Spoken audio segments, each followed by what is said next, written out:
Ready or not? Yes. Okay. I got it. Good evening, everyone. I call the meeting to order at 6:30 p.m. Madam Clerk, would you please read the open public? Adequate notice of this meeting has been provided by forwarding a copy to the Courier News. Good morning. I call the meeting to order at 6:30 p.m. Madam Clerk, would you please read the YouTube? Adequate notice of this meeting has been provided by forwarding a copy to the Courier News, Good morning. Call the meeting. Star Ledger, and posting on the Township website at least 48 hours prior to the meeting, all in accordance with the Open Public Meetings Act. Roll call, Madam Clerk. Here. Mr. Machado? Here. Mr. Maderos? Here. Mr. Moran? Present. Mrs. Pogue? Here. Mayor DeVane. I'm here. Will you all please stand for the flag salute? I pledge allegiance to the flag, United States of America, and to the republic for which stands one nation under God, indivisible, with liberty and justice for all. Okay, we have a special conference session this evening. I see Dr. Kim Feltry in the audience.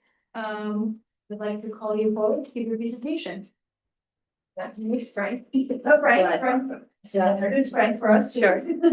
So thank you very much. And thank you all for giving us this opportunity. We have the architect here, Fred Massinio, if that's it correctly, to give a brief overview of the referendum that we're holding. We have flyers for everybody and appreciate your support.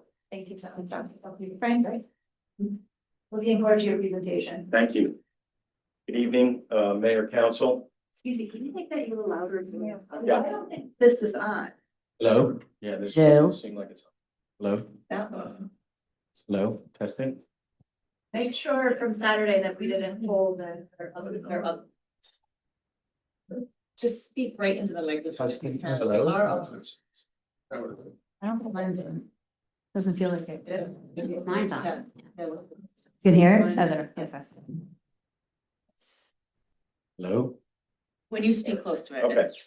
you shouldn't have to eat it. Apparently Apparently what's warm. I don't know what's going on. There's just a little low tonight. It would. I'll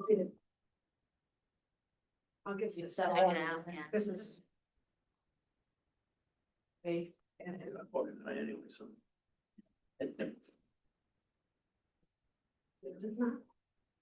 I think yeah, no, it is. I think I have to just lean. Check, 1, 2, check. Testing. Just have to lean in, I think. Test. Think so, yeah. You know. Get really close, like really close. It's too close. The podium is closer than normal too. We'll have to fix the room.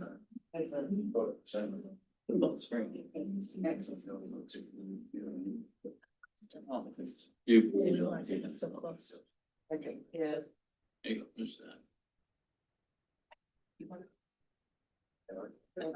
Stand here. Am I in anybody's way if I stand here? No, that's Here, there we go. No worries. Perfect. nice. We'll adapt. So thank you, everyone. My name is Frank Massinio. I am the principal and founder of Solutions Architecture. We are the architect of record for Berkeley Heights. We've been in Berkeley Heights for 14 years. We've worked on a variety of school projects for the district, this referendum being no different. So tonight, I know that we have a short period of time. Sorry, can you just pause 1 second? You will only be able to see if you turn your chair around to the back. If you would like to see the presentation, the chairs do have wheels, so feel free to adjust yourself if you would like to at this point. Yeah, it's just when you're in the audience, that's a more direct view. So, but only if you want to. I find it's easier to turn around. Okay, Frank, sorry, I apologize.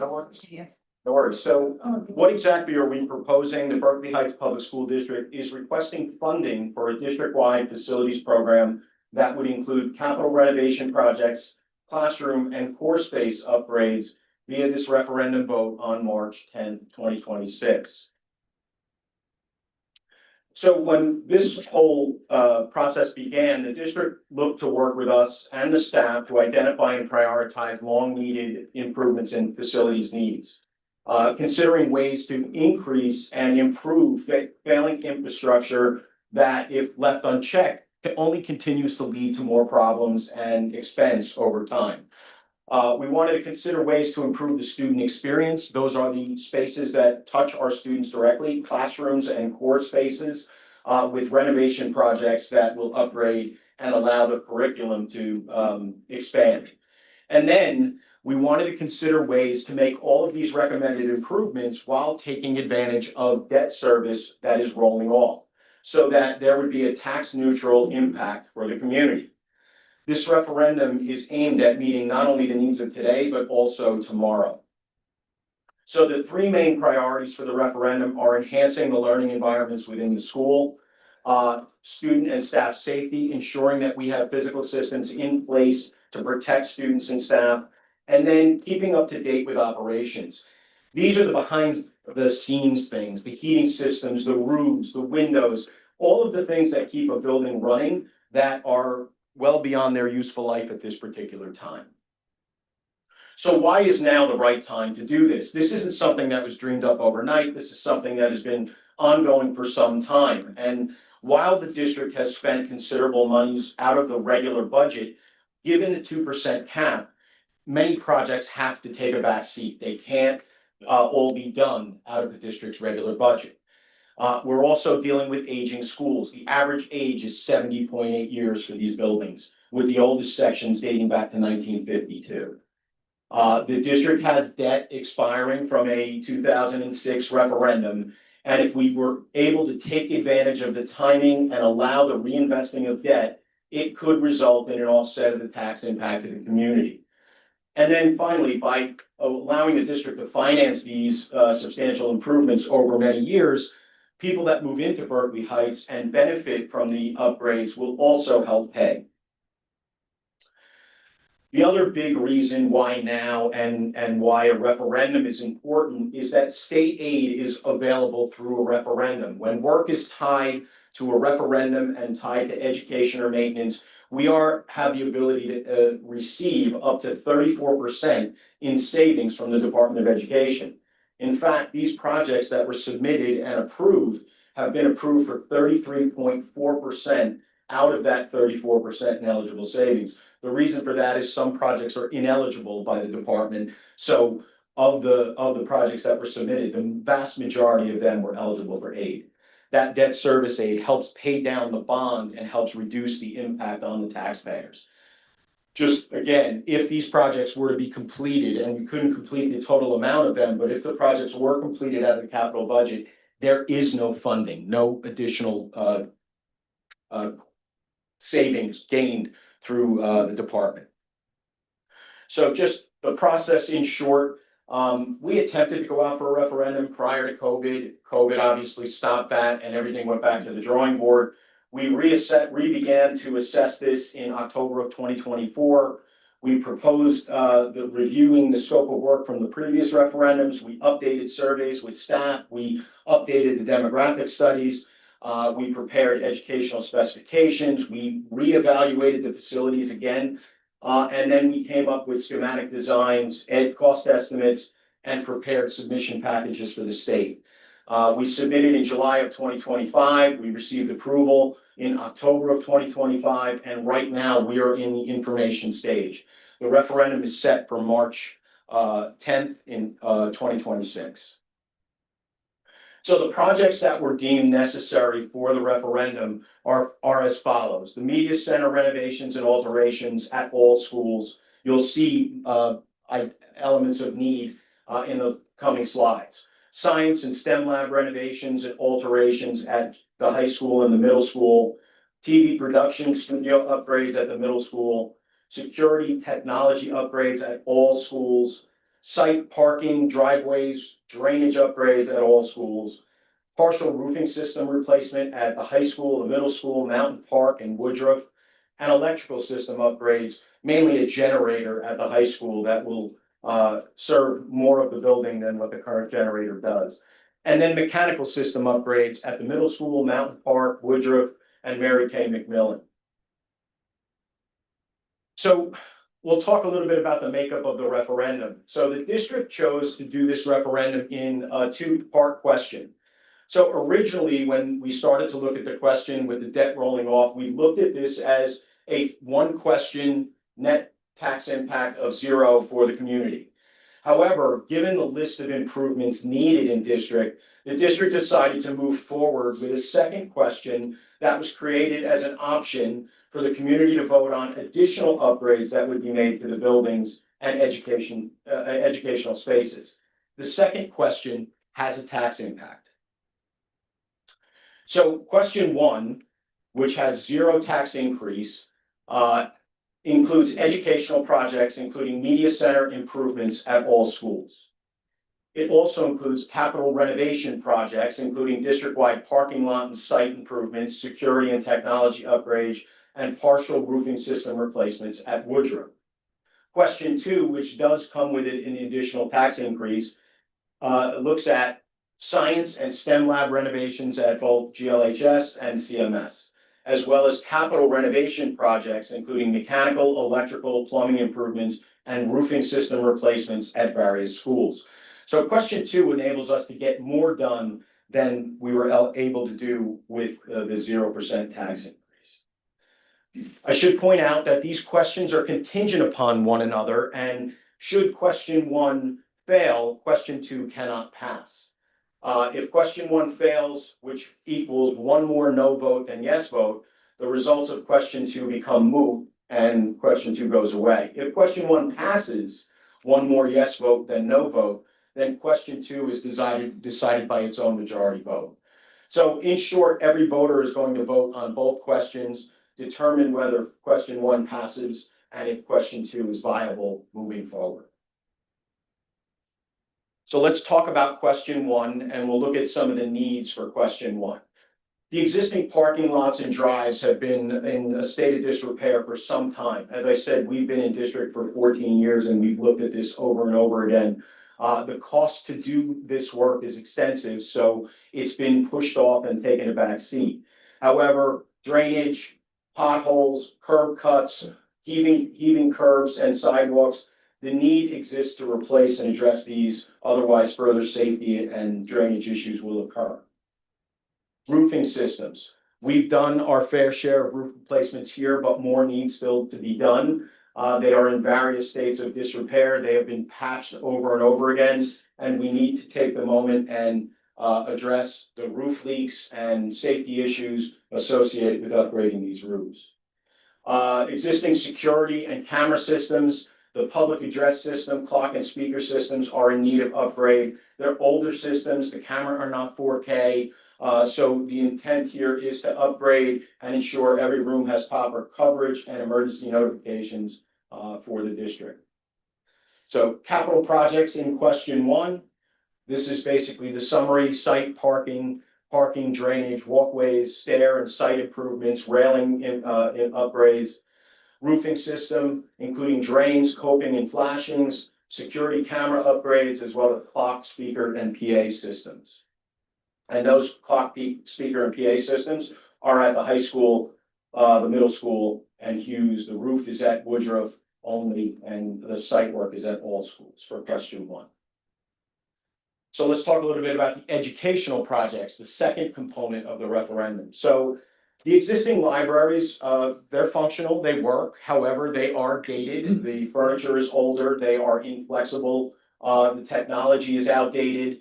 And true 21st century media centers do allow a variety of different functions within the overall larger space. So the intent is to create smaller, more intimate breakout spaces, collaboration rooms, quiet study rooms, as well as meeting rooms and classroom spaces.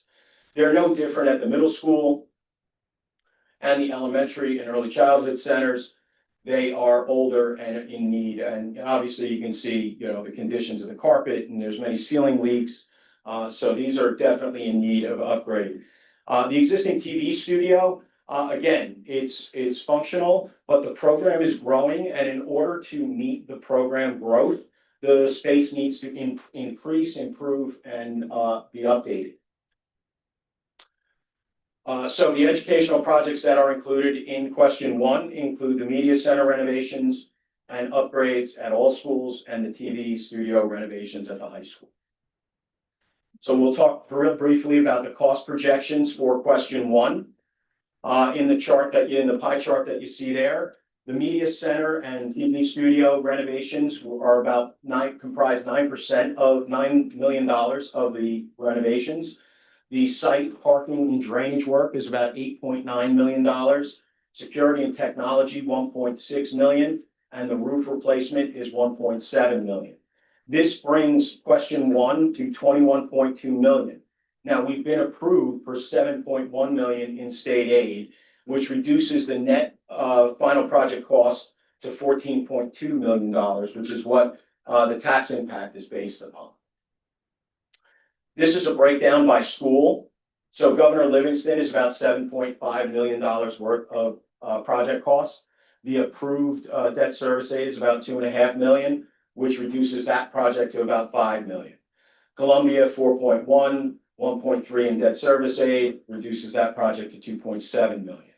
Hughes, $2.2 million with $735,000 in approved aid, reduces that project to $1.5 million. And so on. As we get down to the bottom, there's about $21.2 million worth of total project costs. There's $7 million in debt service aid. So you can see we're on this question alone, we're receiving 33.2% in aid from the state against this project. And that's just a recap, 21.2, 7 million, $14.2 million net project cost afterwards. So we're effectively doing $21 million worth of work for $14 million. The estimated tax impact on question one. So the average assessed home in Berkeley Heights is $318,947. This results in a zero tax increase for the community. This is based upon 4.15% interest rate estimated over a 20-year bond term. Obviously, things could change prior to the bonds being sold or the vote, but this is a conservative estimate that the finance people have come up with. So now we'll jump to question two.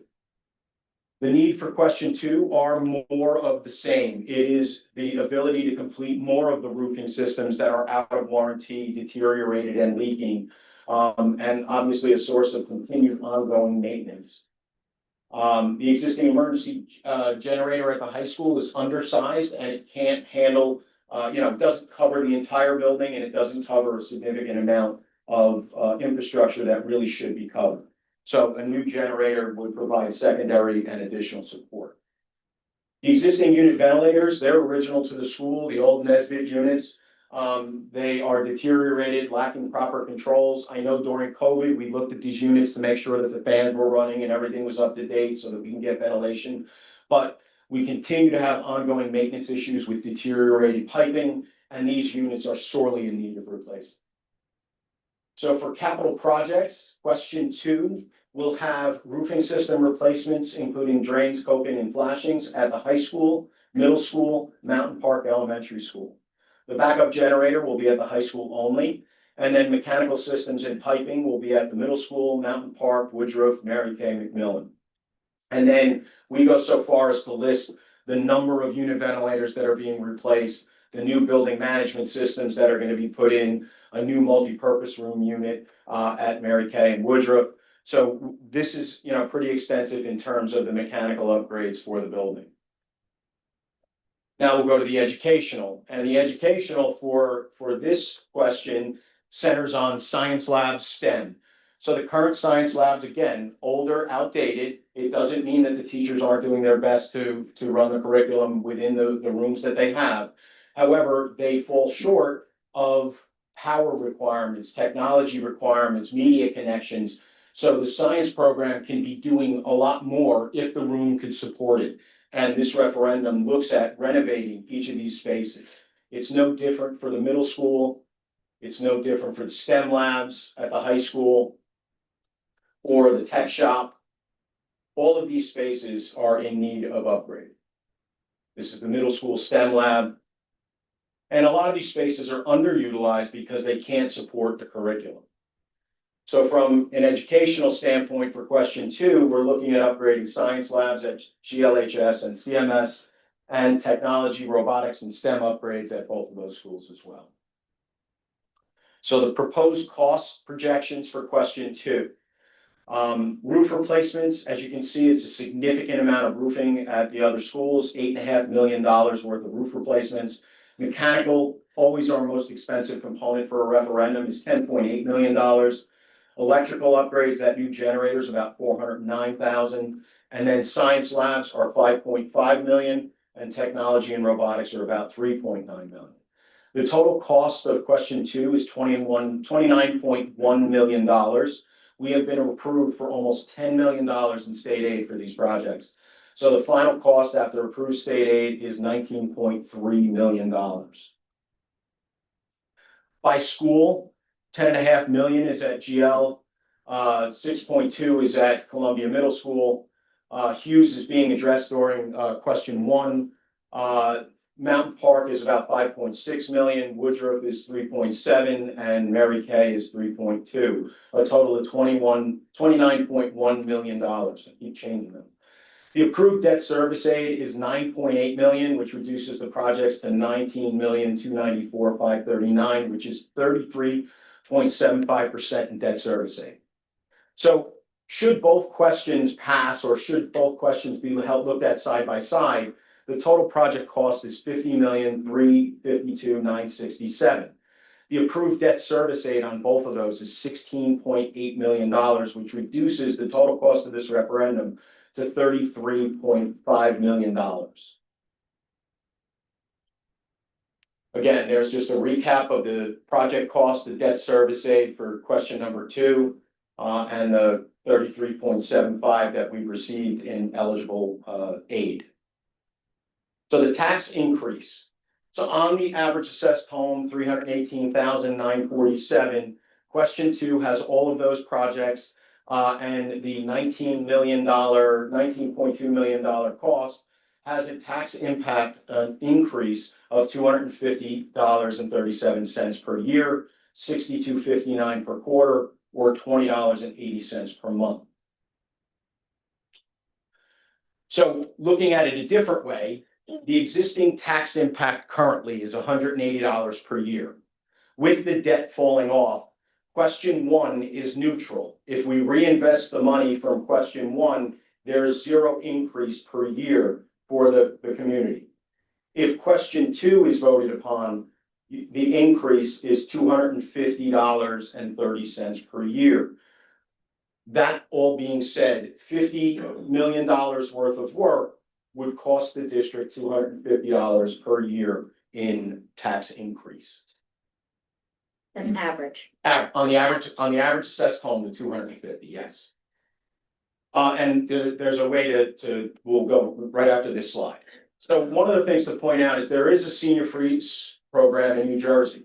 If you're currently participating in the senior freeze program, your taxes remain unaffected by the bond sale. If the referendum passes, taxes remain the same. If it fails, taxes remain the same.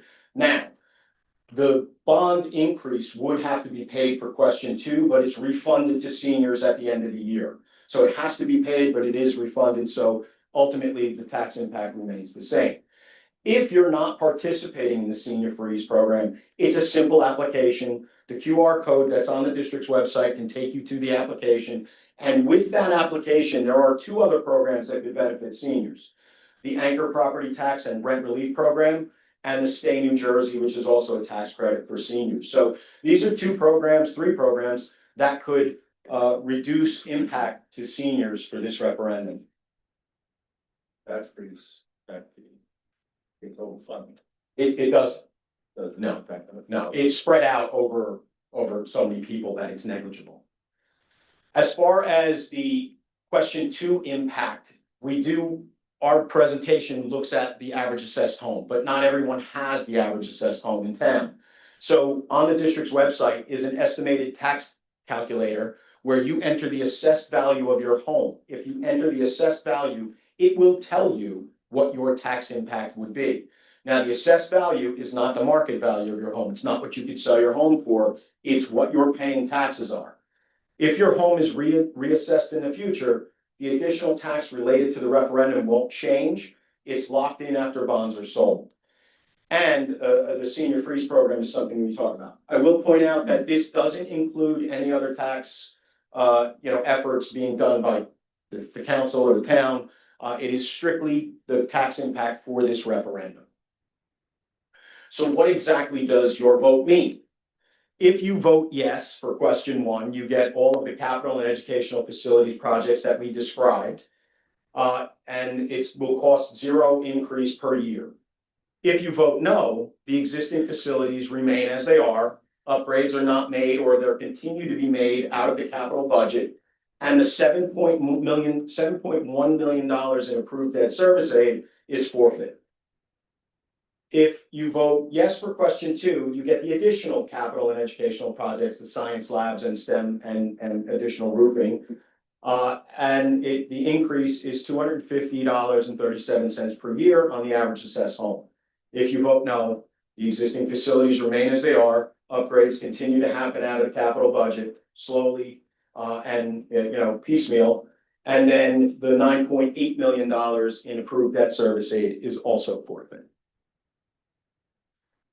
I know there'll be questions, but we cover some frequently asked questions. These are just facts to start. 16.8 million has been approved in debt service aid. 4.15 is the interest rate that's carrying for the tax calculations. Right now, the interest rates for bond sales are significantly lower. They're about 3.75 to 3.8%. So, we're hedging here, hoping that we get a lower interest rate, which could reduce those numbers as well. Obviously, there have been significant increases in construction costs since COVID, and they continue to be growing every year. It doesn't matter. We cannot spend a penny more than what the voters approve in the referendum, and therefore it's incumbent upon us as the architect to make sure that the designs will fall within the original numbers. Now, our budget estimates, the numbers that you see there, have escalation and multipliers for a 3-year period. There's also contingency in there, as well as is required by DOE. So these numbers are to help us over the course of time. The goal is that in the beginning, when we start to bid projects, they come in under budget. We build up a surplus. As the projects go into the 3rd year, they may come in over budget, but that surplus helps us net out to neutral, and that's what we've been doing for many years now. So the projects that are included in the referendum, I just want to point out, have not been designed. In New Jersey, we don't design the work prior to the referendum passing. The reason for that is you'd spend hundreds of thousands on engineering and architectural fees for something that might not pass. So if and when the referendum passes, we conduct meetings with staff, administration, and work on the detailed design for all of those spaces. What they need from finishes and equipment, furniture, and the overall feel of the spaces. So that gets done later. Can more money be spent? I already answered this. Not a penny more can be spent. We can't move money from capital fund or the general fund to help this referendum. It has to be out of what's been approved by the voters. Children in construction, obviously we want to separate children in construction during the course of the project. Most of the work is done during the summer months, but we know that summer is really only 8 to 12 weeks, depending upon when we start. So we're going to have to schedule work, at various times where we create minimal disruption for the students and staff. Why hasn't this work been done before, or hasn't it been done over the past 20 years? It's simply a numbers game. With the 2% cap, you look at numbers for roofing at $8.9 million. It's impossible for the district to do that out of the annual budget. So it's not Berkeley Heights is not the only district that this happens to. Every district takes the educational needs and puts them in front of facilities over time. It catches up to you, and at this point, it's the reason that we need to go for referendum. Plus, by doing it through referendum, you get that 16.8 million in state aid. When would work begin and when will it be completed? Because it's a March referendum, it's very difficult for us to get work done for the first summer. We're already past the bidding stage. If we bid a project in March or April, the bids are coming in over budget, we can guarantee it. So there may be some work that we can do on state contract, but there is other work that we will design, and all of the interior renovations and designs, they'll occur during the 2026 year, 27 through 29. And by allowing us to be flexible, it allows us to get the best pricing for projects. Why not wait till prices drop? I don't really even think that's we've been asked that question, which is why it's here. But since COVID, prices have continued to escalate. They're not going down. All this means is that if we wait to do this, or if the referendum fails, the district's going to be able to do less for more money in the future. But if by some chance the prices do go down, then it means that the money is already there and you Sure. can do a little bit more. You could do a little more, money could be put down to pay down the bond even more. So yes, there are options if we're fortunate enough to get lower pricing. Thank you.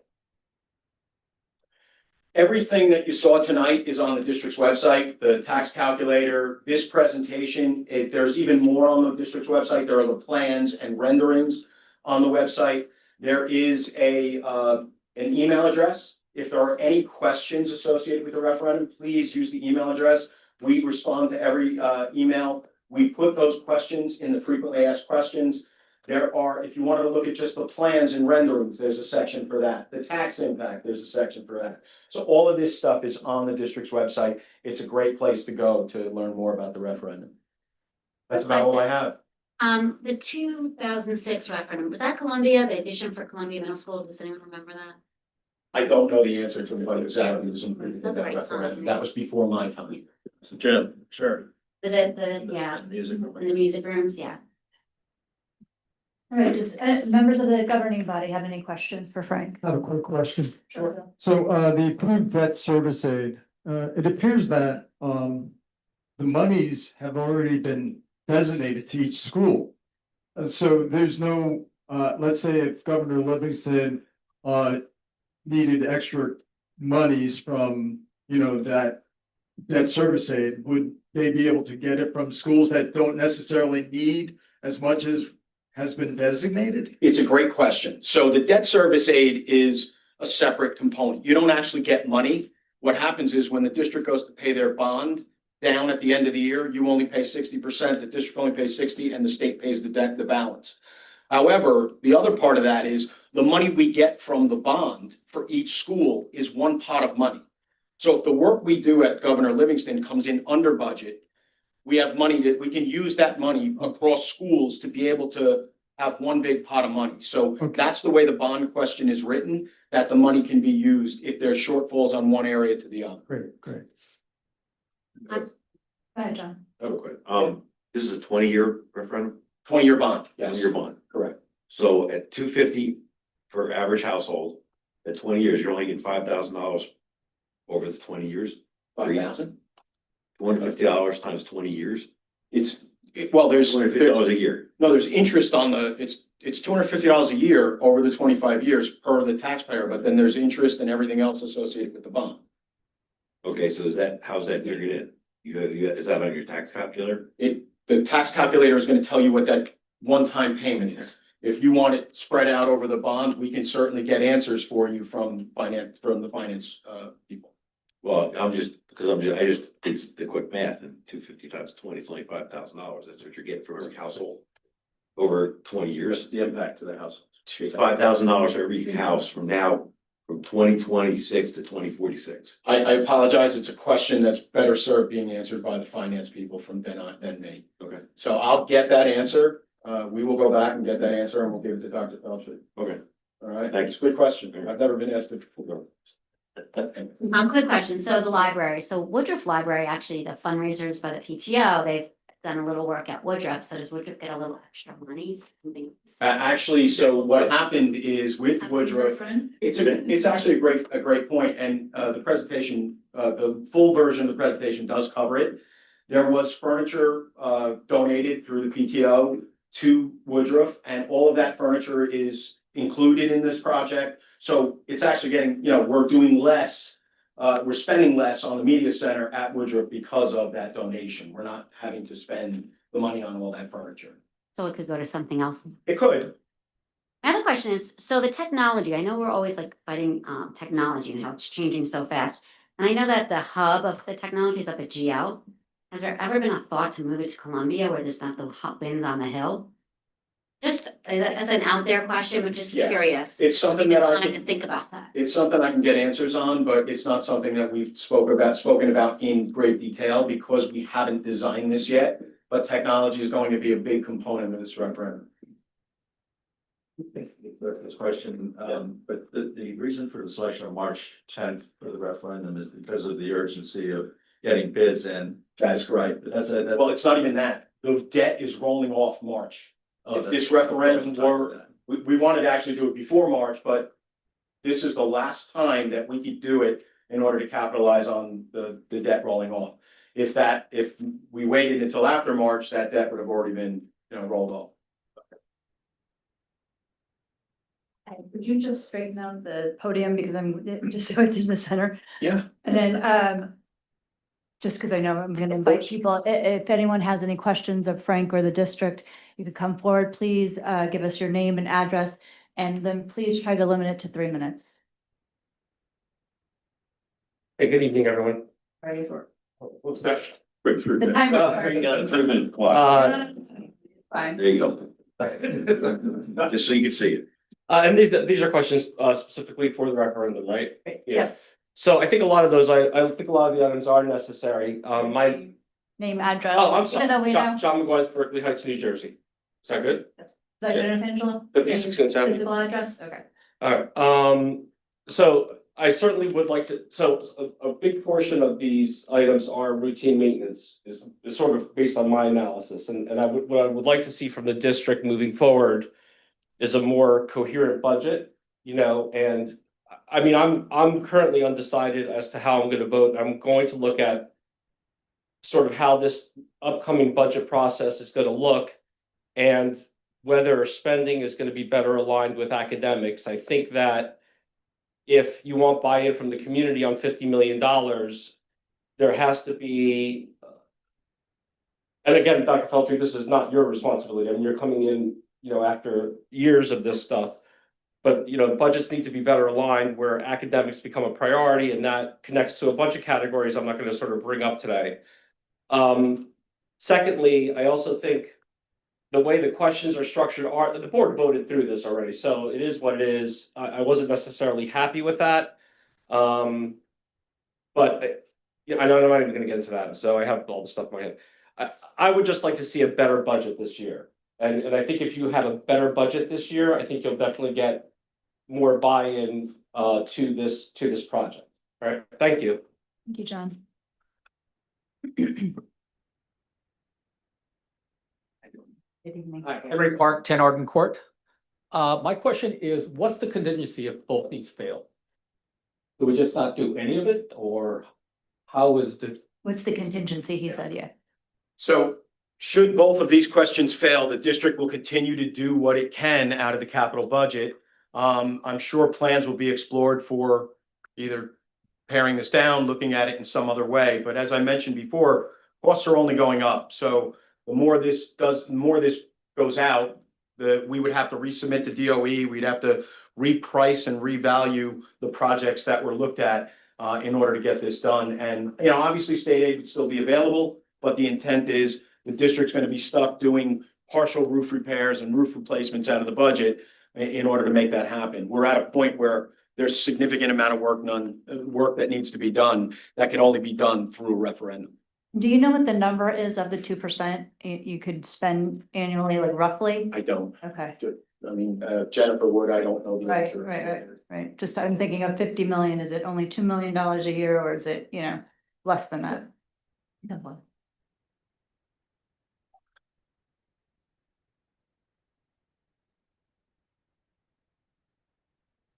Russ Hovland, 147 Countryside Drive, Summit, New Jersey, but it's really Berkeley. Berkeley Heights. We know you, Russ. It's all good. I want to thank you for the presentation tonight. I tried to sit through the entire Board of Ed presentation back in November today. I think it lasted 7 hours or something. I got through 4 hours and called it a day.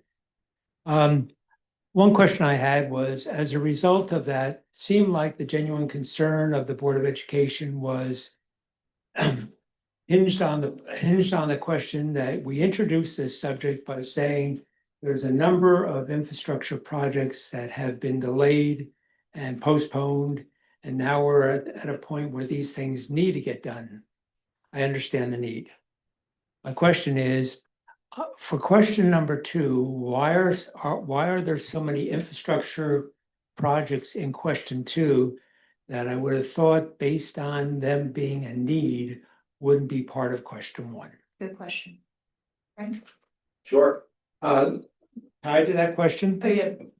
Two. part two, what changes got made based on the Board of Education meeting in November? Because when I look at this list versus the list that was presented to them in November, the list looks identical. So, your first question, it was the layout of the projects. So in putting referenda together, our goal is to try and give something for everyone. And a big component here, and a lot of the students talked about the need for educational space.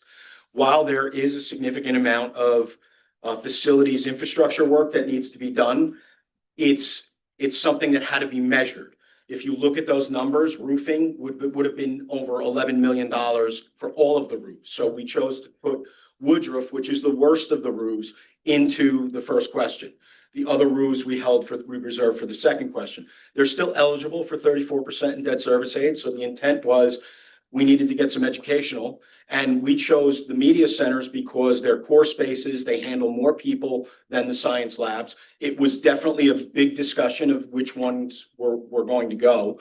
So we chose the media centers for the first question. And then there was only so much that could be put into question one and still maintain the net neutral. So $21 million was our cap, $21.2 million was our cap. We tried to put as much that we could into that cap. We also tried shifting the numbers from one to the other. And there was a big discussion, you're correct, in November about, changing that. Ultimately, the board decided to keep it the same. So the vote was made, and the questions are identical to what you saw. They hadn't been changed because of the ability to do more or less. If you put a lot of that infrastructure in question one, you would not have been able to get all of it done under the net neutral. So you would have had some schools getting new roofs, some schools not getting new roofs. You would have had some schools getting technology, some schools not. In this particular case, every school gets something. And in the second question, every school gets something else. So it's a balance. And, obviously there's more than one way to do it, but that's the way we chose to do it for efficiency. Thank you, Frank. Second question was, I guess, my third question. If you look at the $250 a year, if this referendum passes in March, when would that $250 a year kick in? Would it be 2026? I believe it wouldn't kick in until 2027. But I will get a confirmation on that. The bonds aren't sold for 60 days after the referendum passes. And then by the time things kick in, it's structured in a way by the finance people. They know it much better than I. And a follow-up question to that, was there any thought given on phasing these projects in over time? Since all these projects don't need to be funded on day one because they won't all start on day one, wouldn't there be savings to the community if we phase these projects in over time and then only paid for them or increased our taxes when the projects were slated to be done? So I can answer that two ways. The first way is, well, it's the same answer, but it's the same answer, but two different ways. So first, by doing all of these projects at once and doing all of the roofs as part of question two, or many of them at once, we build an economy of scale into the project. So if we were only to do one science lab, it would cost us X dollars a square foot. By doing 7 or 8 or 10, it costs us less. So there's an economy of scale by doing more at once. If we were to start with projects for today and look at doing only a few of these projects today and then doing projects down the road another 2 years from now, the cost of the project today is far more later than it is today. So you would pay more doing it over time. And that just simply makes sense. By doing things over time, you pay more than doing it at once. Not convinced. You can tell. I think that's all. Okay, thank you, Russ. Good evening. 16 Arden Court. My name is Fu Jiang Zhao. You need to spell Spell it for us. Fujiang. Fu Jiang. ZHAO. Thank you. I'm new to the community. I moved in 2023. First public meeting, so I'm glad I'm here. Welcome.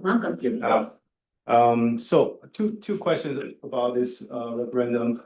One is, do you have a minimum voting rate to consider as pass? One more yes than vote, then no. Simple majority. Oh, I mean, among the population in the. No, simple majority. Okay, gotcha. So second question is, maybe I missed this in the presentation. Speaking of roof and some of the key components in the building, do you have a design criteria like a minimum warranty, like 5 years or 10 years on the roof? When you pass the referendum, and do you want to set that as part of the bidding? What's the number you're looking at? Ensure that warranty. So each building has a roofing system that's associated with that roof currently. The intent when we replace roofs is we tend to either keep the roofing system the same or upgrade it as we go. Typically, our roofs are anywhere from 25 to 30-year warranties.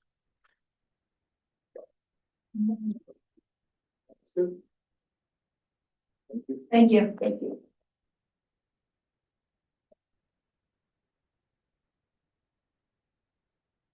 I'm Xander Price. I live at Cedar Green Lane, and I'm the father of two school-age kids who are going to be hopefully benefiting from this referendum. You answered my questions back at the board ed meeting, so I just wanted to speak in favor of the referendum. I personally only see infrastructure on this list. If we fix roofs and parking lots, and the classrooms are in the state that the students at GL who spoke at the board ed meeting, if they just remain that way, then we're just making warehouses for the kids.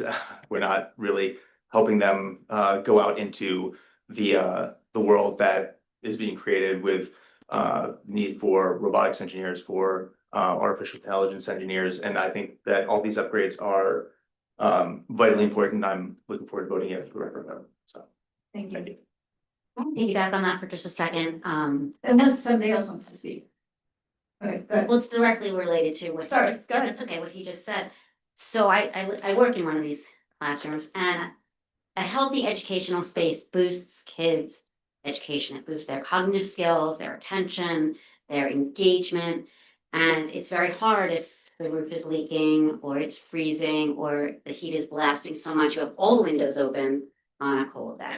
So I just want people to understand that it's not just about the numbers that you might see on test scores, that a classroom has to be a healthy, engaging environment that will help children learn. So just a little personal anecdote and feedback from my profession as an educator. Thank you. Thank you for adding that. Anybody else? Russ, one more time.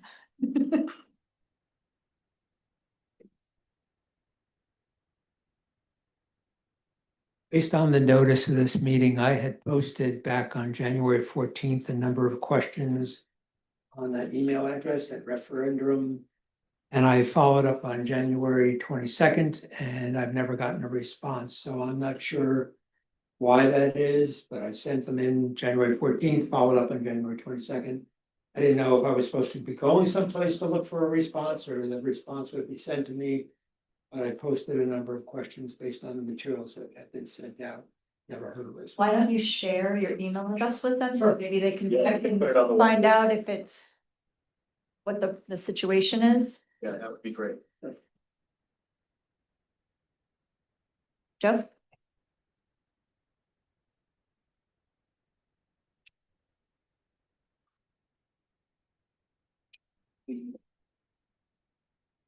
Joe Iadanza, 923 Mountain Avenue. Question. You keep on bringing up the 2% cap. So what happens if we need more money? You keep on bringing up the 2% cap. So what happens if you need more money? This is just a fixed number? This is it? This is all you can spend. Okay. So the capital programs of the day-to-day maintenance has not been sufficient because of the age of the facilities, am I correct? I don't know that I would make that statement. I don't know that I Okay. can confirm that That's statement. not, I understand where you're coming from. Because when infrastructure needs to be maintained, and it takes a lot of money to maintain infrastructure. But listening to your presentation, when you're talking about the roofs, I didn't see any mention of solar panels. Are there gonna be solar panels to help with the energy, or is that something in the future? So, part of the systems already have solar panels, Okay. but there are others that, you know, the district can look into solar panels after the roofs are done. You typically can't add solar or, to a roof that has an aging, infrastructure. So once they're replaced, the district can certainly look at a power purchase agreement, which would allow them to install solar and offset electrical costs. But that wouldn't be included in. It's not included, Okay. it would never, just so you know, it's never part of a referendum, it's typically a separate project. Okay. And when you were talking about your security system, will it be a wireless or would it be a hardwired system? And go ahead. It's an expansion of what's currently existing, and it would be a hardwired system. So would it New be, head end devices, new cameras that are higher resolution than currently exist, new PA systems and communication systems to allow the district to communicate from areas of the building. so that would be able to be wired to the police department Yes. as well as the administration? Sure. Okey-dokey. And I also noticed it didn't say anything, it says no AC on your presentation. That is correct. That would be a whole separate system. That's correct. That would have to be paid from the existing tax base. Or, you know, another project over time. So the existing facilities, the unit ventilators are being replaced, Okay, but they will be replaced with a coil in them so that ultimately the district has the ability to upgrade them to AC. and with the asbestos abatement, are all the buildings have asbestos? So it's only the asbestos that's included in the presentation is only an allowance for when we do the piping replacements. Should there be pipe wraps and items that need to be replaced, it's covered under the project. It's unknown right now. But it's unknown, but there could be areas you're not gonna work on that will have asbestos. Yeah, if we're not knocking the walls down and there's Okay. pipe wrap that's in there, it is specific to the work that's being done. All right, so and then you don't, if it passes, you don't foresee anything starting for another year and a half, so. No. I mean, the design is going to start and we're going to bid projects that we can do either on state contract or if it's the PA systems, those are things that can be done on state contract. They don't require bids. But otherwise, the work would probably not be bid until the following September. Okay, well, good luck. Thank you very much. Thank you, Joe. No more questions? All right, Frank, Dr. Beltre, thank you so much for presenting tonight. I think we had a very robust discussion. We appreciate that very much. Thank you. Okay, moving on to the regular agenda and the citizens hearing. That's okay. I move to open the citizens hearing. I'll second that. Any discussion? Roll call, please. Mr. Foster. Yes. Mrs. Illis. Yeah. Mr. Machado. Yes. Mr. Maderos. Yeah. Mr. Moran. Yes. Mrs. Coop. Yes.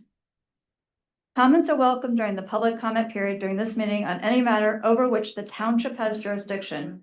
To make your comment, speaker must come forward to the microphone and state his or her name and address for the record. Each speaker is limited to 3 minutes. The council president will keep time. Please promptly yield the floor when time is called and return to your seat. Your cooperation in adherence to the rules of order will ensure an orderly and respectful meeting. And with that, the citizens' hearing is now open.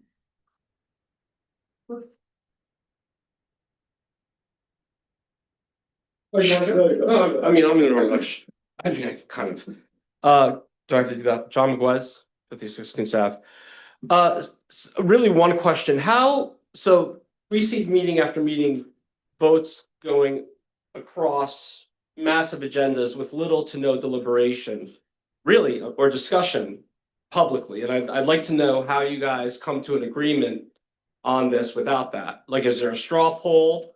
How, like, I think it would benefit the public to understand how these big items with big dollars get almost unanimous consent and agreement with little to no discussion occurring. And I'd like to know what the discussion is like and in what forum does that discussion take place, if any, when these items hit the floor? I'm, That's my only question. I'm gonna say 97% of these are housekeeping items. So these are recommendations from the department heads, from the administrator. We get the agenda Friday, Thursday now. Thursday. Look them over, if there's questions are asked, but they're not really issues of debate. If we don't, do certain things for the sewer plant, we're going to have a failure. There's not a whole lot of these things on here that are subject to debate. If we don't pass these things, government doesn't run. Well, I mean, I guess with all due respect, I think maybe the items A themselves. large agenda? I don't think this is I disagree with you there. I really don't feel like this is a large agenda. So you had a presentation We on meet it. every 2 weeks. Can I finish? Thanks. So you had a presentation, that's okay. You had a presentation on the referendum, you have a resolution on redevelopment, you have a $16-something million resolution on emergency spending. I think there's the tree compact, so that might not feel like a lot, but it is.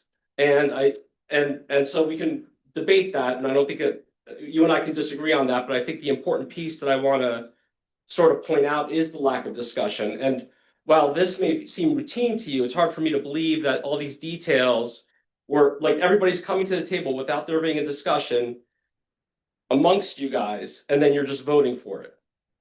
Like that, so department heads give it to you and it's okay. So if there's something that we didn't have, that we had a problem with, it would get pulled from the consent agenda. That's happened before. If someone has called and we've had a problem, it gets pulled from the. For a consent question, it agenda. hasn't been thoroughly. Right, and we'll pull it. So my original question though was, is there a discussion on these items prior to the meeting? Are you saying we could meet and discuss? No, I'm asking, are there discussions amongst members of the town council? Whether it's, I'm not suggesting an open violation. I'm It just sounds saying. like that.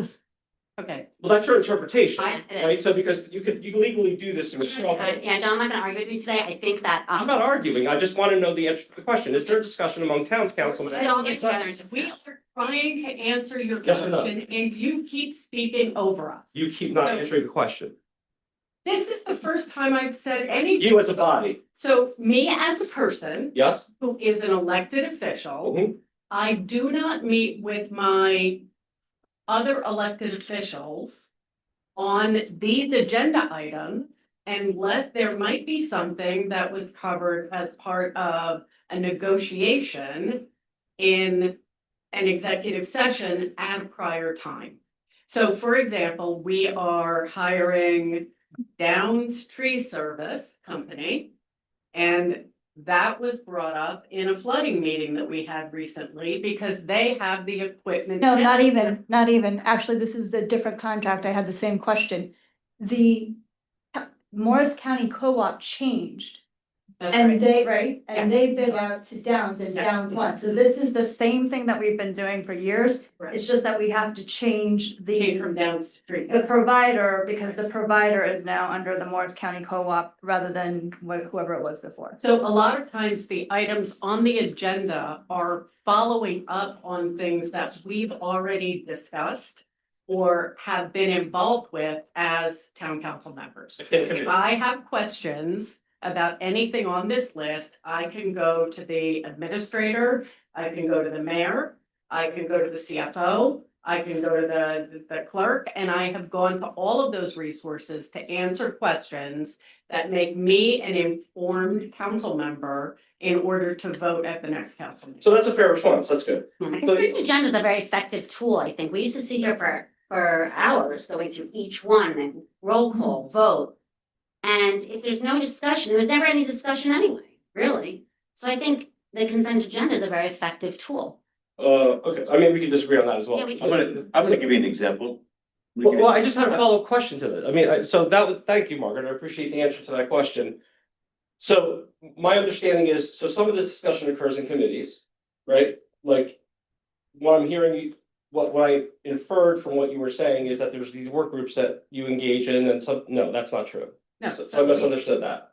we don't have an internal committee structure Okay. like the Board of Ed does. We do not. Mhm. So we don't have a council finance committee that reviews the bill list, for example. That's not our form of government. It's not the way we operate. Although I will say, as a responsible council person, I look at the bill list every time and I reach out with questions to Angela if I have any questions on anything. So I'm sure everybody else at the dais does that. We just don't talk about it amongst each other. I do it by myself on my own time.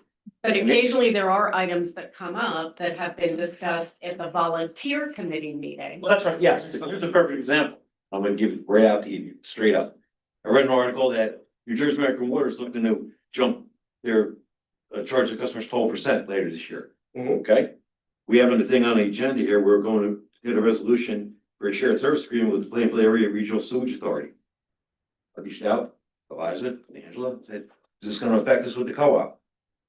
That's it. Okay, it was a question I had, it didn't have to involve everybody else, it was just a question I had. So there I are, read it, I looked at it, it was done. so there are no straw polls taken, there's nothing that goes back to committee. Why would I need a straw poll? I'm asking. I read an article, It's just a I question. looked at, well, why would I need it? That's what I'm asking you, why would I need It's that? a yes or no question. Why would I need to I involve? was gonna say, can I just walk you through It's a this? yes or no question. I'm asking you, yes, John, why would I John, need to involve? I got the answer, John, thank you. Yeah, John, can I just walk you through the actual, like, what happens? A lot of these, like I explained to you, come from department heads, they're housekeeping, they're things that we must do to keep government running. Or something comes up and we have to do this to keep government running.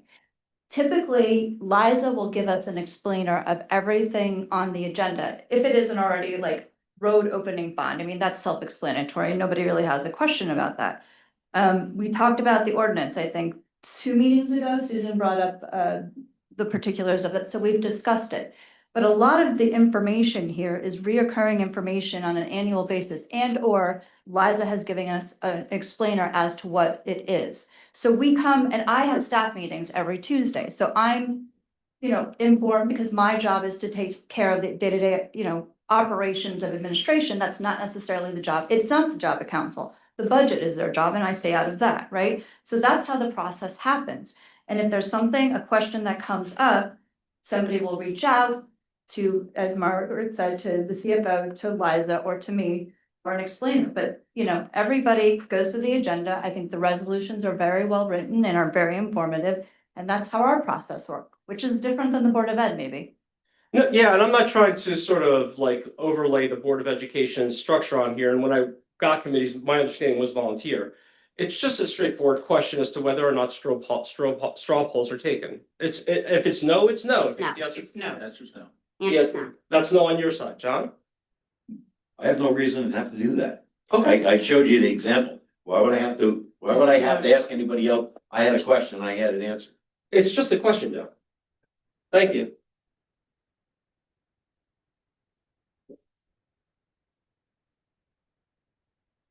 You're next. Sorry. That's okay, it's okay. Sherry Park, 10 Arden Court.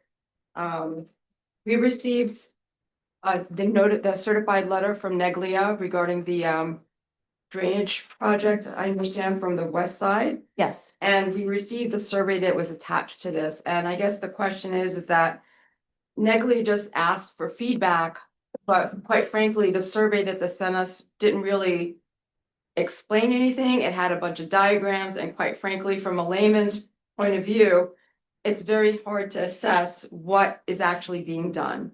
So the question I have is there a forum where we can ask Neglia the questions as to how they may be addressing something, as well as get our feedback as residents of Arden Court, given the drainage and flooding problems we've experienced over the years and has gotten worse? Is our feedback being taken into consideration as this plan is being implemented? Yes, certainly. We can have the township engineer contact you if you just leave your phone and email address with Angela. Sure. We'll have Tom Safaro from Neglia give you a call and explain everything. And just to let you know, there are other residents in Arden Sure. Court, so we can, We can set up a neighborhood meeting. that would be. Does that make sense? Okay, we can certainly do that. Just leave, you'll be the point person now. At your house. At your house. Yeah, my house. Around the corner. We're around the corner. Yeah, either way, that's fine. With an iron. Yes, sorry, yeah, So I'm the neighbor and also I'm coming here for the same question. yes. Actually, I'm not sure where we are right now reading the project information on the website. Right, It sounds like we are ready to submit the permit to the NJDEP for the final the permit approvals from NJDEP, right? And I moved in, as I said, I moved in 2023, Yeah. right? And I've never been invited for a public hearing for this project since 2023. And it sounds like last year there was a survey done early in the year, then there was a plan updated in the middle of the year. And of course, we receive a more detailed plan, right? Kind of like ready to submit for the permit plan. I think from a process perspective, right? Can we improve the communications on such, permit and also public hearings, sending the mail to the residences, impacted by the plan to attend a meeting or discuss the matter with the borough engineer, the township engineer, right? So that way it can, Excuse me, hold on, opportunity to talk about the welcome wagon that we're trying to roll out to the township that would take a person new to the township like yourself and tell you how to connect to the township, to find out about meetings, about what's going on in the township, primarily through the website and signing up for their emails, but the township provides a ton of information to residents if you could just make them aware of that. Yeah, understood. I'm learning, but for this particular case, I think it's case by case, informing or inviting issues, right? I think the plan impacts 2 blocks, right, of the Well, universe. more than that. More than that, This is a yeah. project that we've been working on for That's 6-7 big years. into the phase 1, right? Right. So I think all the impacted neighbors in that plan should be particularly invited. To your point, we undertook this 6-7 years ago. There's a lot of people that have moved in that are new and don't even know about it. And it kind of stalled for a period of time. We were getting some funding from the state of New Jersey, so we haven't had a need to communicate. I didn't realize the letter had gone out already, but I think a neighborhood meeting is a really good idea, and we'll make sure that we're communicating with you on a regular basis. Sounds good. Thank you very Yeah, much. thank you for pointing that out.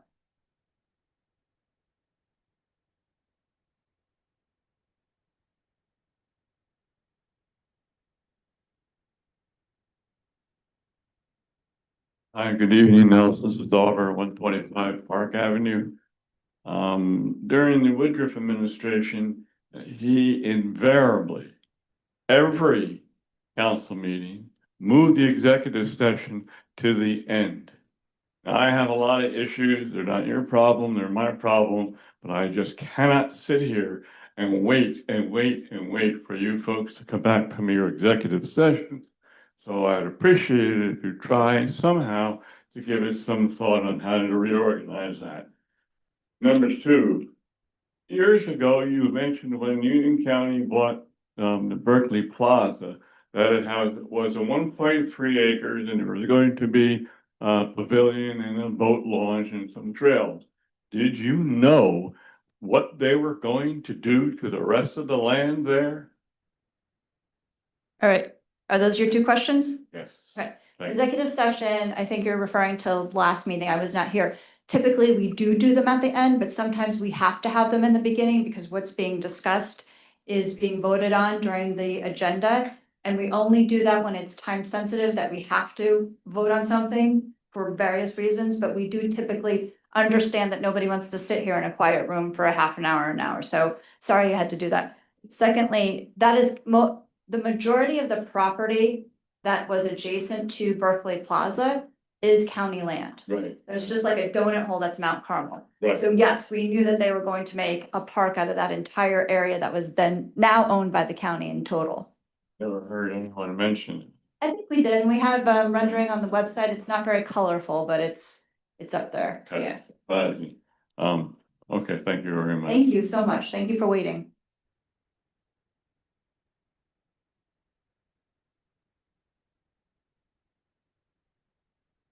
Good evening, everybody. Good evening. I'm Monahan, Lorraine Drive, Berkeley Heights.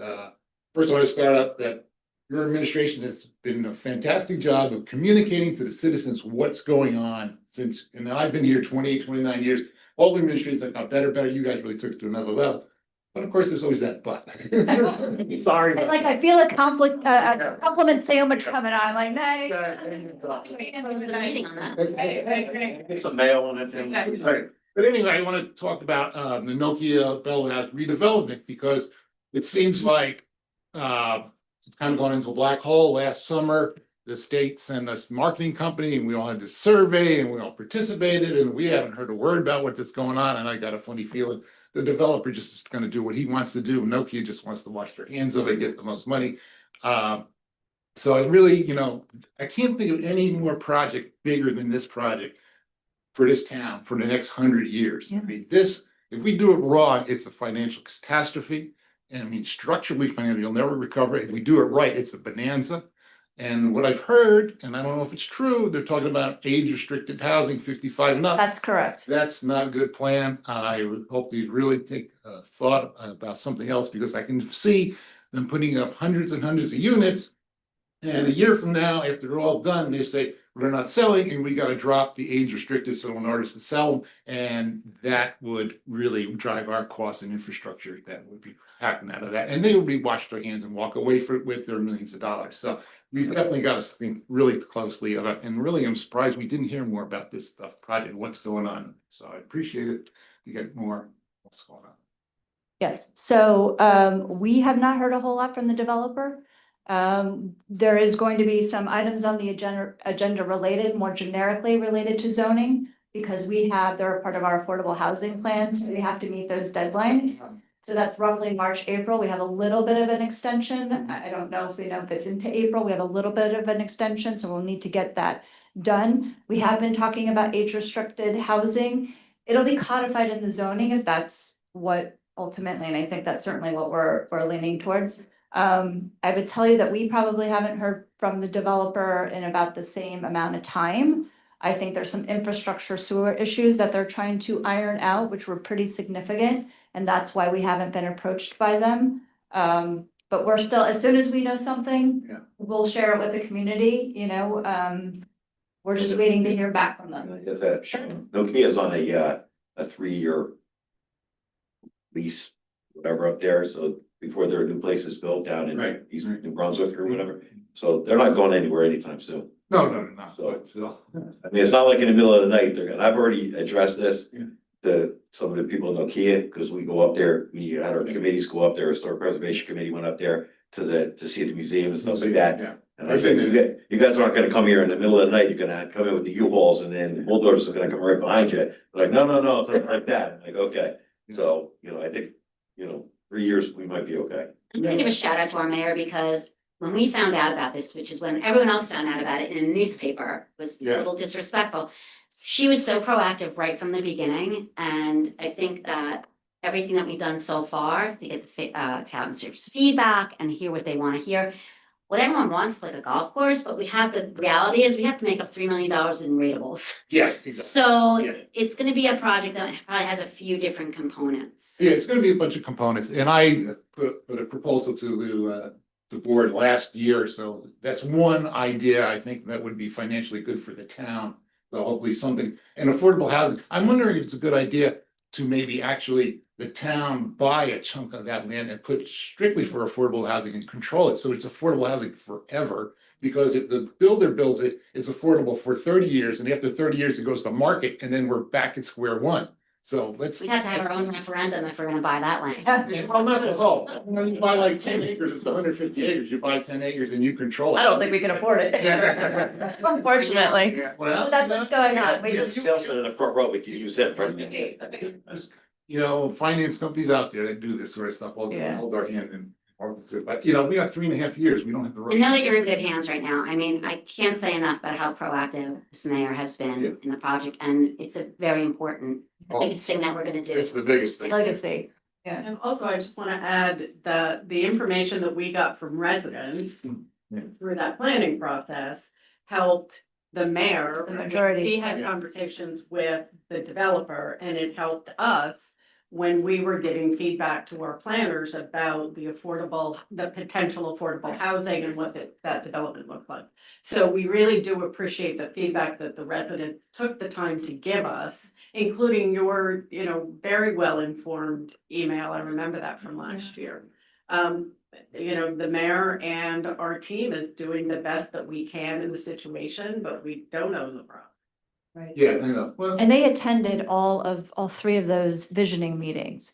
So I was surprised the first time they sort of said, hey, this is a concept that we have, that it was all age restricting, because that was of the housing choices, that was the one that came out highest with the residents because of the implications on schools and traffic, et cetera. Yeah. That's the least taxing, no pun intended. The housing. All the housing. I don't think so. So Put that's kind of where we are. another office or, whatever. It's Yeah. just sort of mixed commercial with housing, but you gotta be careful.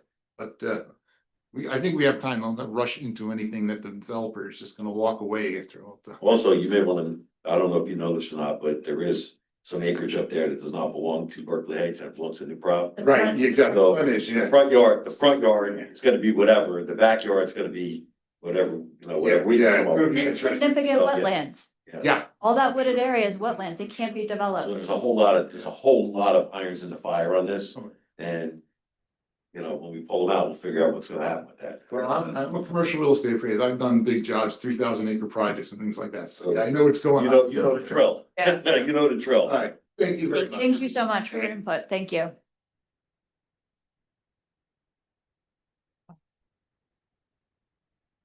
It's been a hot minute since you've been here.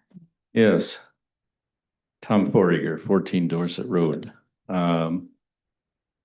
This redevelopment, is there any cost to the town other than the cost of the study that Mr. Are you talking about Nokia? Other than the cost of this redevelopment, the declaration, that he has to prepare a report. Is there any cost other than the report to the town? Everything should be out of escrow at this point. Can we confirm that, Liza? Believe it. Yes. Yes. What's this escrow? The developer gives like a deposit of money that we pay our professionals that are working just for that project, negotiating or helping. Any during the soft costs period, that we soft have, costs, right? Attorneys, planners, et cetera. So they're paid for by the developer because we're only hiring them to do the work because the developer. The work being prepare this report that says it's an area in need of development? Or is there something else? Yeah, the idea is they shouldn't burden taxpayers of Berkeley Heights with a sign that it may only benefit just the developer, so they pay for their costs as well as our costs. So that sounds like they asked us to prepare a report, is that right? They want this area declared in need of redevelopment? Is that right? It's a part of the process, right? But yes, they're telling us that area, you know the steps. This gets referred to the planning board, it comes back to the council, and it's a part of like designating. So typically, when this happens, it's because traditional taxes won't work in the project, and that's when they start to maybe look at a pilot, maybe not, but I'll let Scott add to that. I mean, that could be part of it. So, when an area is declared an area in need of redevelopment, it entitles you to, it allows developers and the municipality a lot more freedom under the law, to do a lot of different things that normally were restricted from doing. So if it's declared an area in need of redevelopment, one of the things that we're entitled to do is enter into a redevelopment agreement that allows us to control the zoning even more than we normally can. It allows us to impose additional restrictions on the developer as a thank you for allowing them to do it to begin with. It also allows us to consider whether we want to award a pilot, a payment in lieu of taxes. So it's just something that gives us a lot more flexibility by going through this process if it's ultimately adopted. This is very mysterious. I'm familiar with this whole thing, but I don't understand why a developer would want more restrictions imposed on them by the town. Well, one would think it's because they want a pilot. They're after a pilot. Maybe. Is that their motivation? It's here to get a not pilot? necessarily. Not necessarily. So one of the things that they may also want is they may want to build it, let's say taller, or they want higher density or things like that. And so they want that, there are certain times where the municipality may want that. Right. And so that increased flexibility, that give and take is part of it as well. So it could be a pilot, although they're not no ways entitled to, necessarily entitled to one, but there are benefits, other benefits as well. So what you're saying is they actually asked for this, they want this declaration. I think it's mutual. I think we want and should have control over the zoning. That's our motivation. And we can demand more off-site and on-site improvements through redevelopment. We have much more say in what it looks like, building height. All these projects down in the downtown that have been built so far have been done through redevelopment. So the township has a lot more leverage than appropriate word. This case. The township has a lot more leverage in demanding certain things in terms of look, feel, density, and other Infrastructure. infrastructure sewer, improvements or investment in infrastructure improvements as a result of the project. I mean, I've seen municipalities that receive as part of a redevelopment plan from the sort of thing, they've received farmers markets and I don't know, like a big public square that they'll pay for. And, you know, in Westfield, there's this big $500 million project where they're gonna, I mean, essentially redo the entire downtown, like the entire area around the train tracks. There are lots of other things that the municipality can get as part of this that you couldn't normally get without going through this process. Okay. That way we have a street light on Locust Avenue and Yes. so it's, those off-site benefits, are pretty good for the township. Oh, the street light at Locust and The developer paid for that from oh, they paid for it. Oh. There was actually not a need for it. According to the traffic studies, it. Paid for it. That left was terrible. No, there were traffic studies done and there's certain criteria that have to be met and they couldn't meet the criteria. Yeah, the 10 warrants, one of the 10 warrants or 5 of the 10 warrants, yeah. Yeah, and they couldn't meet it, but you did it anyway. Okay, thank you. It's a good light. It's a good project, Tom. What?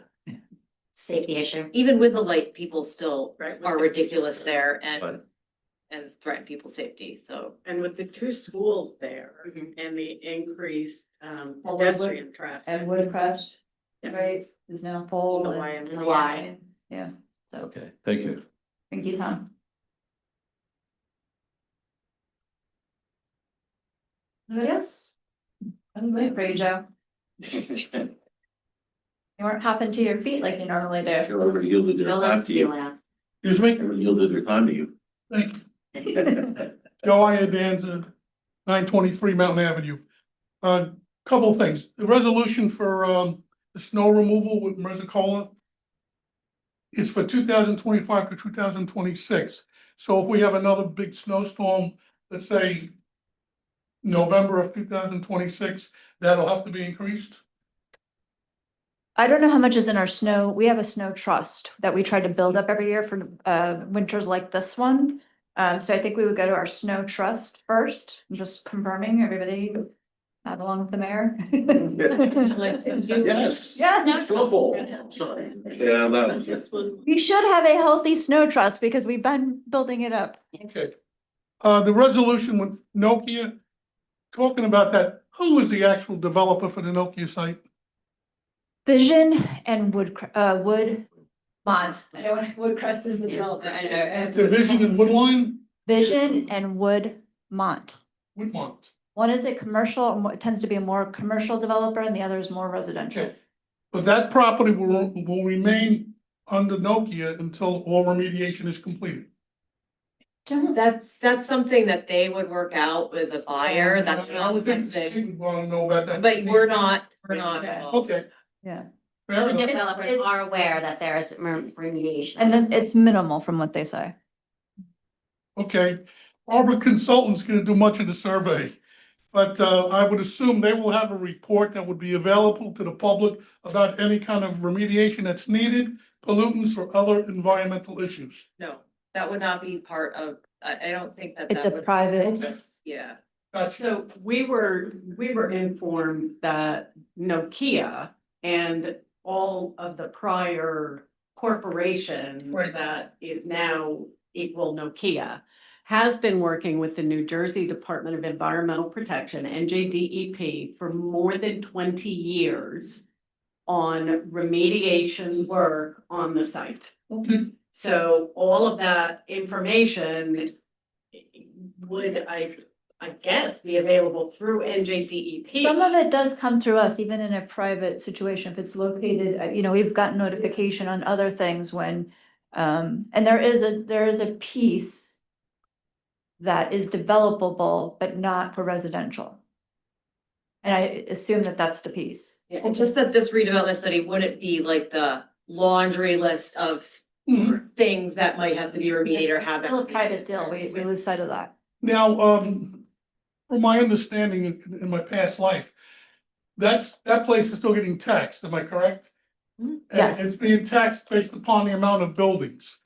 Is there any, if they start to demolish buildings, you have to be aware of that? They have to come for like permits? Yes. Okay. Yes. I know, of course, across the street, there used to be the nitrogen company, and for a long time. Gas. Gas, right, they knocked down stuff, and I think the reason for that is that you lower your taxes. So when you were talking about taxes, the taxes may go down anyway, so for a while. They would have to appeal and they'd have to win. It's the Providence property though, right? Yes. Yeah, that's across the street. Right. Over the years, Nokia has taken down buildings on that site. Right. That they weren't using anymore for the sole purpose to reduce their tax burden. I mean, they told us that when we did it for. Yeah. I was involved in a situation where they put up a building that had plastic. They said it didn't meet the definition of a building, so we could pay lower. We would have to pay taxes. There's a whole bunch of ways around things. All that being said, all right, Department of Community Affairs. Last time I was here, I asked what benefit do we get from the Department of Community Affairs? Because I saw on the bill list, it was almost $20,000. But taking that into consideration, to segue into this, for the, we're gonna submit a grant application for the third time. Does that mean we're receiving money to other times? In other words, Yeah, that's a little confusing. No, it's just, this is the third time we're applying for this grant. We apply every year. Okay. That's just what Use it or it's lose the it third type? year. Yes, and we have used our previous two. The new sidewalks on Plainfield, the project we're gonna do on Mountain, I mean, they're just either. Well, I thought this one was specific for. This is for basketball and pickleball courts at Lower. That's it. I'm sorry, tennis and pickleball courts at Lower. Oh, I thought you were talking about the Happy Feet. I didn't Yeah, know. no, this is Oh, the happy L ring. something else. Okay.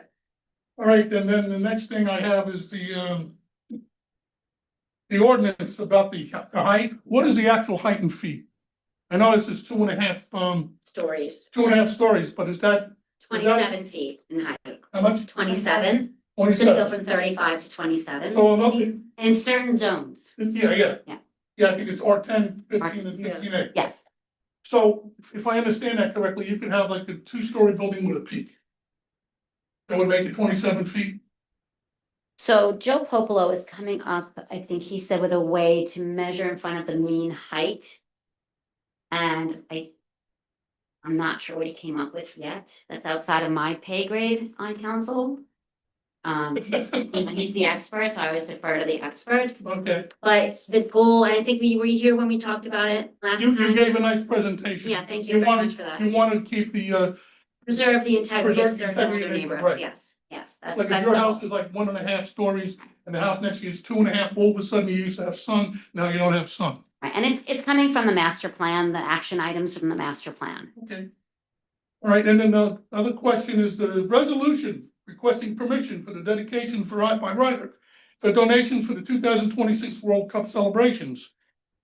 So do we know what organizations or individuals are gonna donate to that? I mean, in other words, and we're not on, as a township, we're not on the, we don't have to pay for anything. We're just gonna take other people's money and hold it?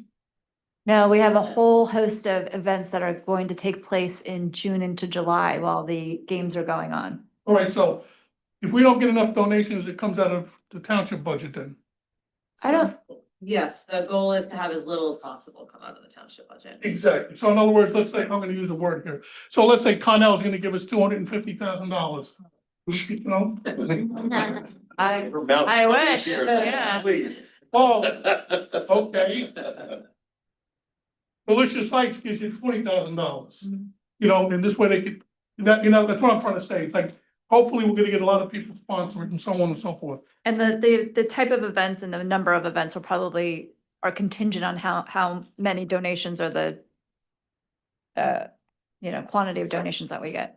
Is there a possibility that one of the soccer teams will stay here in town? I wish, but I think that's Yeah. asking a lot. They are.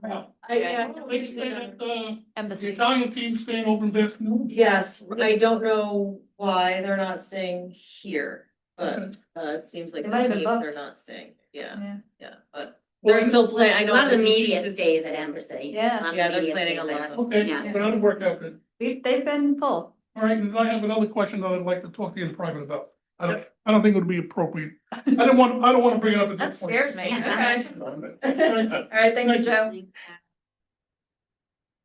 All right, I think we can close the citizen hearing.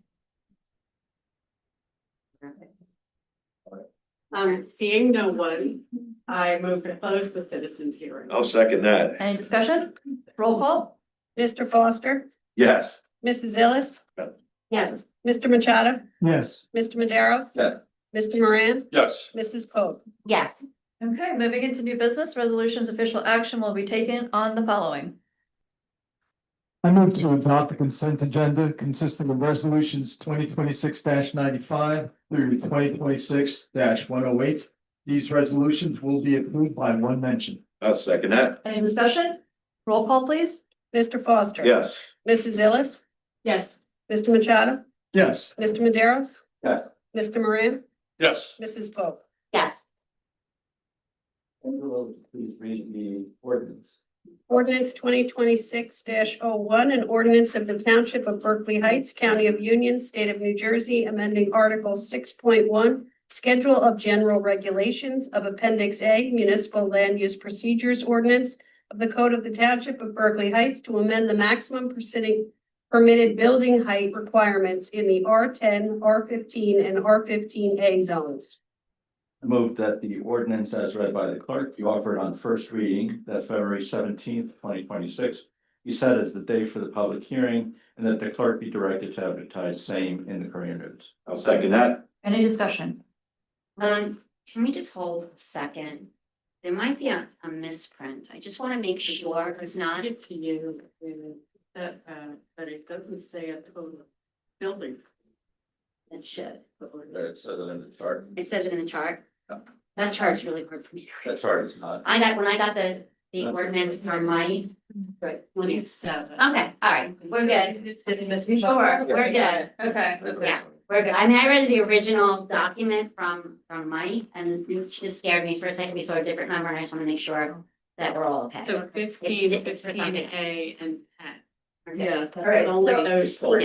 Alvaro moved it, John seconded. Sorry about that. Roll call. Okay, Mr. Foster. Yes. Mrs. Illis, Yes. Mr. Machado, Yes. Mr. Maderos, Yes. Mr. Moran, Yes. Mrs. Pope. Yes, Okay, moving on to Township Council and Administration reports. John Foster, you are first. Great. Historic Preservation Committee is gonna meet next Thursday, the 12th.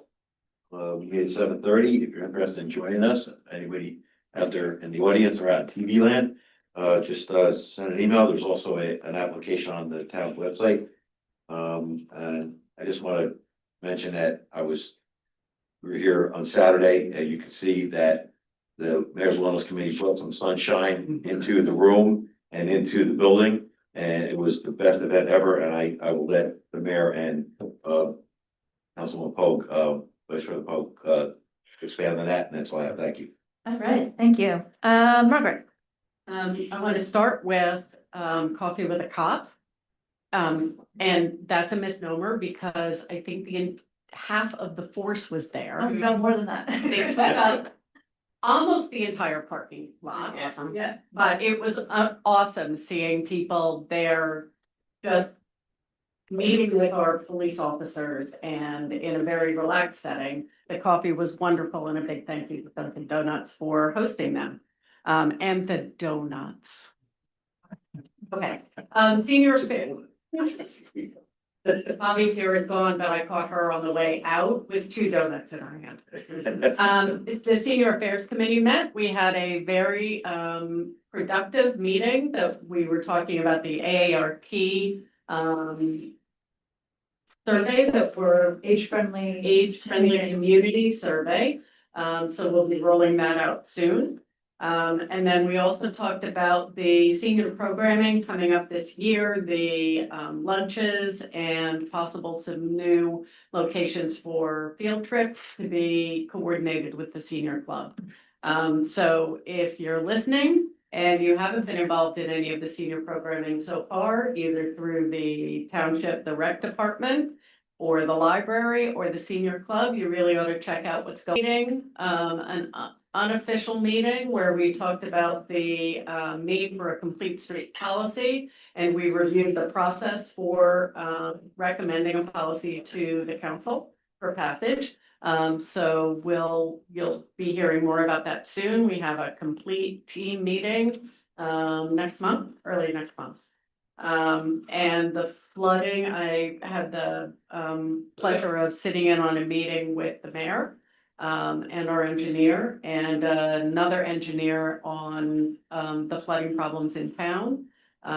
So the flooding task force, I'll be sending them an update, and then after we retool the focus of the flooding task force slightly to go along with the established efforts that the township's taking, we'll be bringing that back so that they can complete their work. So the one thing that we need quickly that the committee can be helpful on is getting letters of need from residents who have suffered from the flooding and as quickly as possible Okay. for our application. Coordinate with Liza on Yeah, that. that's perfect.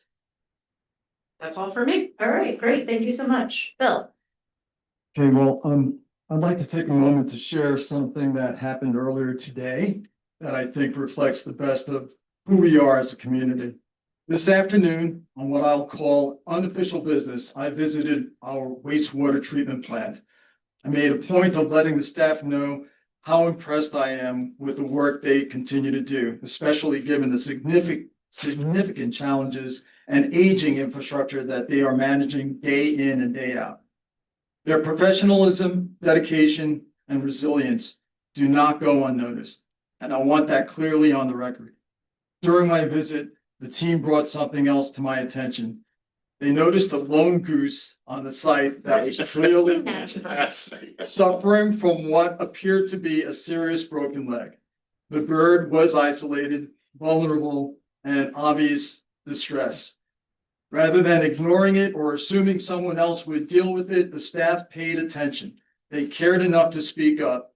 And I want to specifically acknowledge Director Alan Kennedy, who responded with genuine compassion and reached out to me to help ensure this animal could get the care it needed. That small act matters. We often talk at this table about infrastructure budgets, timelines, and pressures, and rightly so. But moments like this are a reminder that leadership and community responsibility also show up in quieter ways. Sometimes it's simply noticing what's in front of us and choosing to act. Despite how busy life gets, despite competing priorities, deadlines, and demands, we all still have the capacity to make a difference. Looking out for local wildlife, paying attention to our surroundings, and ensuring sick or injured animals get the help they need is part of being a responsible and caring community. What stood out to me today wasn't just the response to one injured goose. It was the culture behind it, people doing their jobs well, under pressure, and still taking the time to care. That speaks volumes about the character of our staff and the values we represent as a municipality. I want to thank the wastewater treatment team for the work they do every day, often behind the scenes, and for demonstrating that compassion and professionalism can and should coexist. I hope this serves as a simple reminder to all of us. Meaningful impact doesn't always come from big gestures. Sometimes it starts with paying attention and choosing to help. I was able to rescue the bird, and I did bring the goose over to the Raptor Trust this afternoon. But I just wanted to, point out that these guys are doing a great job, an amazing job. Thank you.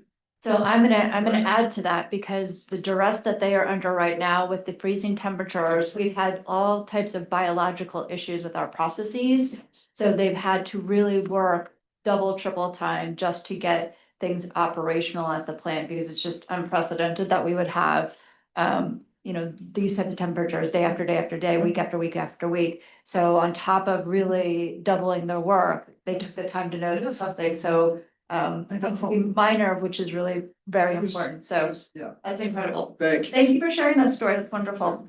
Alvaro? Thanks, I'm not gonna be as eloquent for a partner. But, so I just want to report, I met with the Economic Development Committee a week ago, Friday.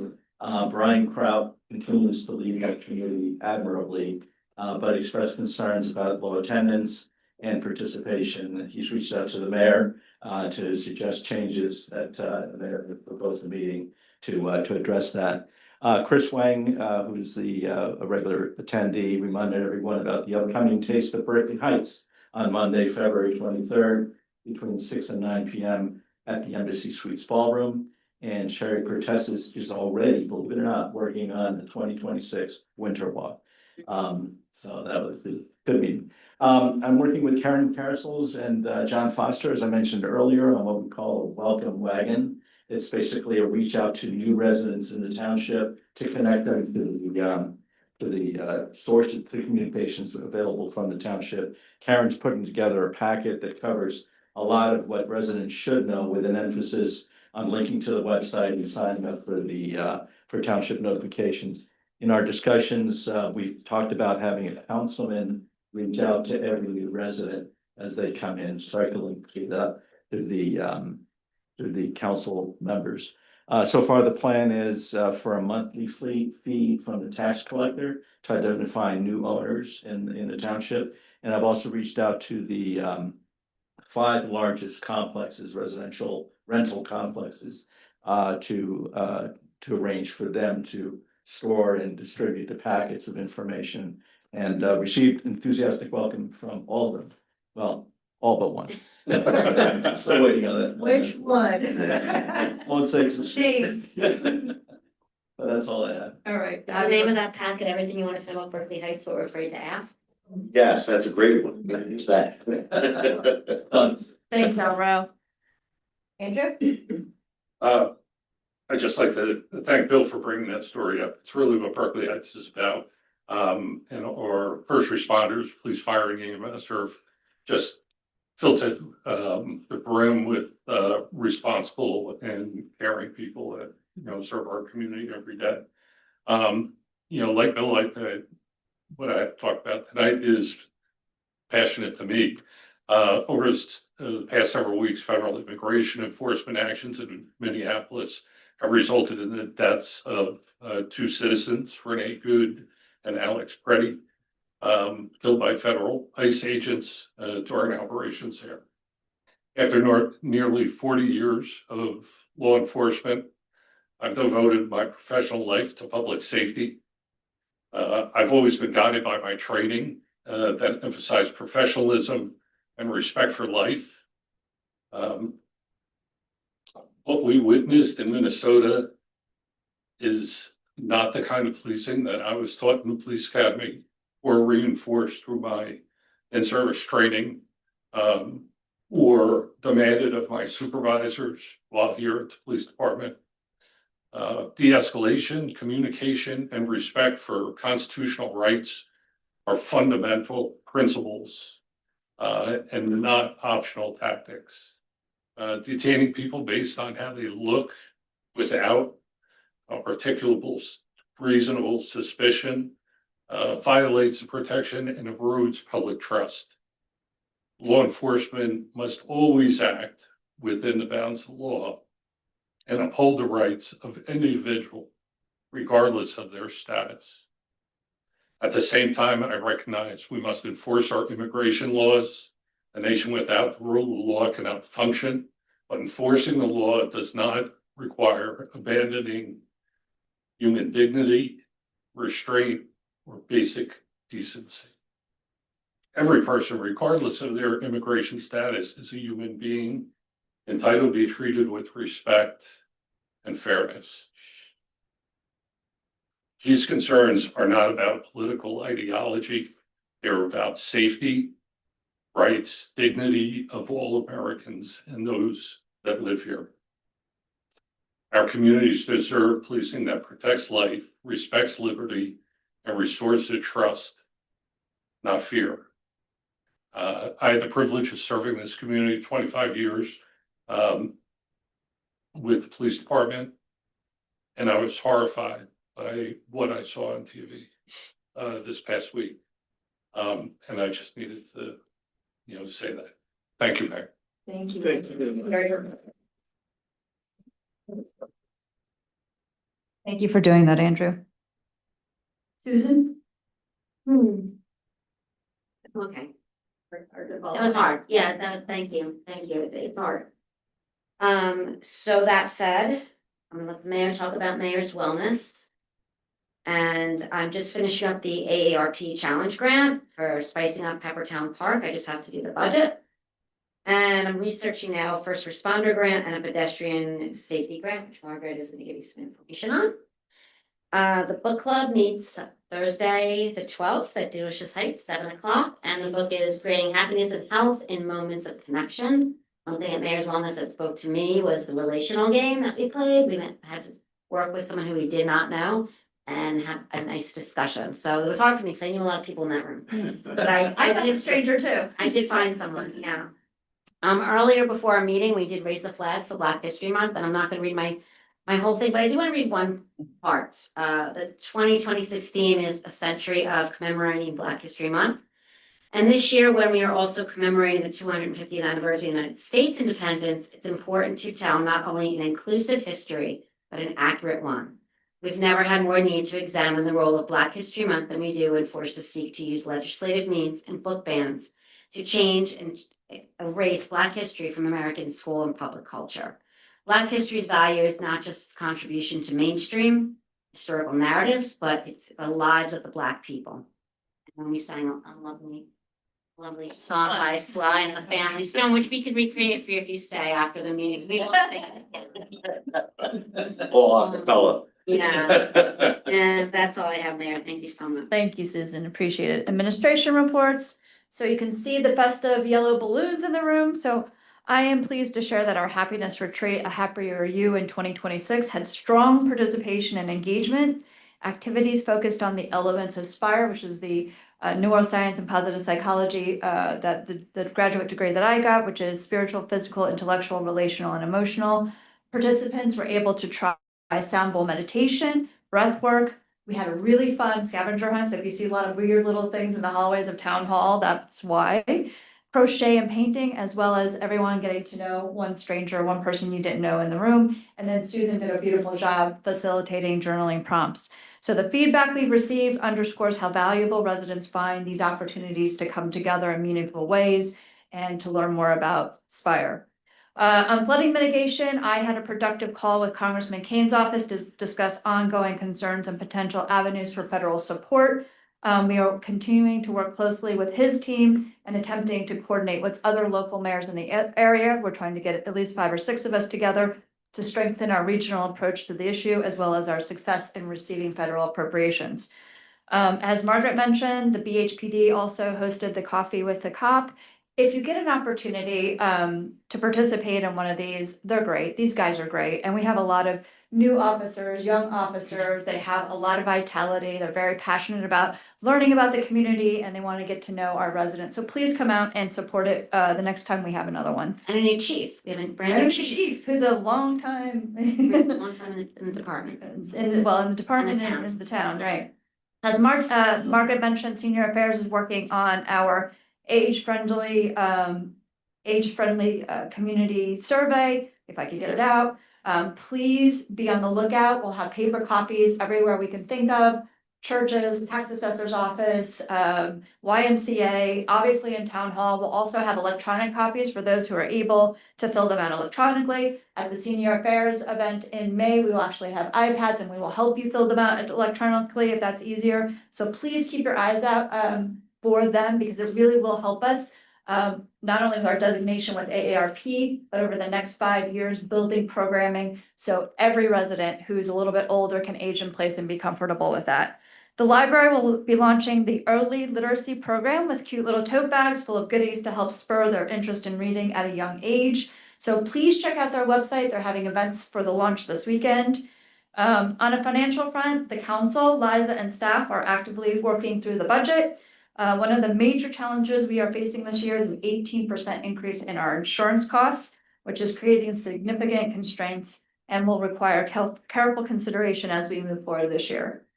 And finally, on infrastructure project, the Office of Engineer has resubmitted plans for Snyder Avenue sidewalk project. The state told us they couldn't find the plan, so we had to resubmit it. So that's why the Snyder sidewalks are behind. And Tom Salfaro, is also working with the county on the Springfield Avenue streetscape down by Berkeley Caters. I know somebody mentioned that tonight, which will remain important priorities for pedestrian safety and downtown improvement. So I think for now, that is my report. Liza, administrator's report. Thank you, Mayor. I believe the qualifications for the next phase of Littell Lord restoration have gone out, or were advertised, or in that process of. Public hearing, yeah, we have to do a public hearing, it's like a whole process, so we're in the process of the next phase of the process. In the process of the process. Yes, the budget the mayor mentioned, Mountain Avenue sidewalk project, we're working on the design and plans now. We will go out to bid this winter so we can start construction this year. Emerson Lane road reconstruction project also being designed now. Construction will also be done this year. Just a reminder, we do put a lot of community and town events, not just township events, but community events like events at Mount Carmel, library events, Berkeley Heights Business and Civic, other things that we know about in town. On our monthly electronic newsletter that goes out every month via MailChimp, and on the calendar of our home page near the bottom at berkeleyheights.gov. If anybody does not get the newsletter or the website notifications, they can go to berkeleyheights.gov/signup. Reminder, you can now turn right at the red light here and Please turn right. Yes, please turn right. Please turn right. We even have the LED board, you can turn right here. So that I know. I don't want traffic to back up over the railroad track, so please make the right. Right. And I would just like to say that perhaps discussion on agenda items is minimal because the staff does a really good job of keeping the council informed on all important issues at all times. Just saying that might be why. You're right. We I'll actually send have you all the to text hold messages that and tell them. After. But yes, we do as a staff, we do make an effort, whether through department heads who funnel the information through myself or Angela to keep council informed, especially on a lot of ongoing issues that have various moving parts, or there's different items on the agenda throughout the course of several months for projects to be completed. So we do like to keep council informed, so. We appreciate that. Okay, see, executive session is at the end. So, see, it's supposed to be at the end. We have no executive session tonight. So with that, I will take a motion to adjourn. Adjourn. All in favor? All in favor? Aye. All right, good night, everybody. They warned. Oh, 21st of February. Come on.